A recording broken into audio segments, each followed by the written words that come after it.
And today in Exodus chapter 12, we're going to look at the actual death of the firstborn, as it's talked about in verses 29 and 30. It says, "In that night at midnight, the Lord struck down all the firstborn sons in the land of Egypt, from the firstborn son of Pharaoh who sat on his throne to the firstborn son of the prisoner in the dungeon. Even the firstborn of their livestock were killed. Pharaoh and all his officials and all the people of Egypt woke up during the night, and loud wailing was heard throughout the land of Egypt. There was not a single house where someone had not died." I mean, can you imagine what that was like?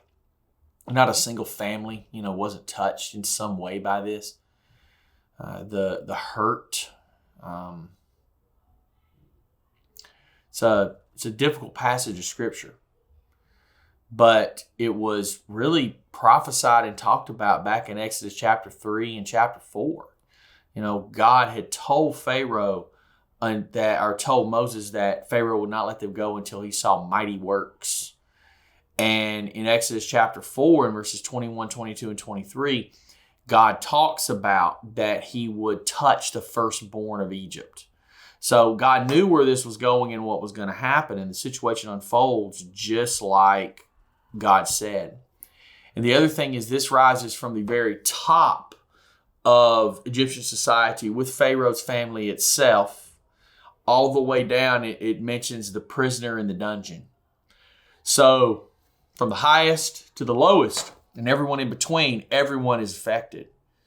And this plague, just like other plagues, the other plagues was directed at Egyptian gods. This one specifically was aimed at the god Osiris, who was seen as the giver of life. Was a very influential god within their, false pantheon of gods, as they were polytheistic. Also, it's against Pharaoh. Remember, Pharaoh was considered a god himself. He was considered deity. And so Pharaoh was struck as well because his firstborn, he loses him. Now, a really interesting little piece of archaeological information that goes along with this is an inscription that was found in a shrine close to the Sphinx. And it records a promise, supposedly from these Egyptian gods, vowing that Thutmose IV would succeed his father, Amenhotep II. And now a lot of people believe that Amenhotep was the Pharaoh of the Exodus. There's some back and forth of who the Pharaoh of the Exodus was, because the Bible doesn't name him. And so archaeologists, biblical historians, they look at this in some different ways and come up with some different ones. This is one of the ones they think. And this is a very unique promise from these so-called gods that something so natural would happen, that the eldest son would take the place of his father as Pharaoh.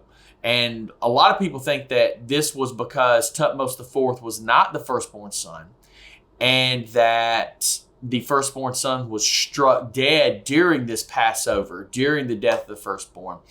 And so they believe that the second son needed special protection and needed this promise from the gods.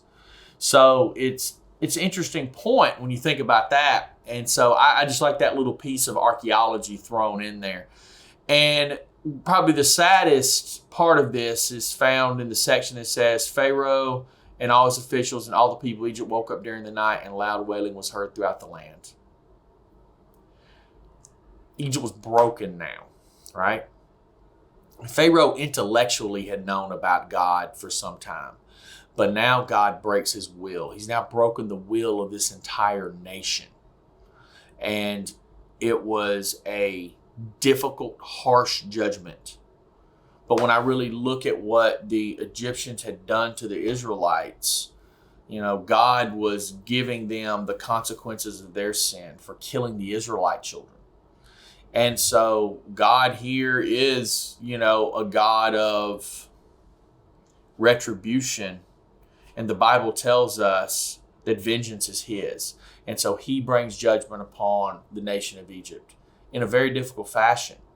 But it was his will, it was his way, and it was how he finally broke the Egyptians. And we'll talk more about what that breaking the Egyptians means tomorrow.